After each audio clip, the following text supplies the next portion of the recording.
So finally ঘুরতে যাওয়ার জন্য আমরা এদিকে ফুললি রেডি হয়ে গেছি। আর বাড়ি থেকে বেরোনোর আগে ঠাকুর ঘরে এসে একটু ঠাকুর নমস্কার করে নিলাম।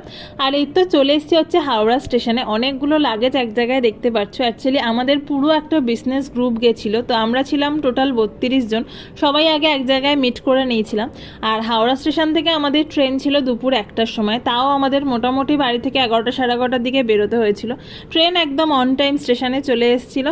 আর এই তো ট্রেনে তো উঠে গেছি, বাট এবারে হয়েছে বাবা মা আর আমাদের দুজনের সিট একদম দুজনের দুই প্রান্তে পড়েছিল। একই কোচের মধ্যে আমাদের পুরো গ্রুপটা ছিল, তবুও দুজনের দুদিকে সিট পড়েছিল। যাই হোক, হাওড়া স্টেশন থেকে তো ট্রেন ছেড়ে দিয়েছে। এবার 2 দিন ট্রেনে থাকাটাই একটু চাপের ব্যাপার। যতই যাই হোক একটু তো বোরিং লাগবেই। আর এই তো লাঞ্চে ছিল হচ্ছে ফ্রাইড রাইস আর চিকেন কষা।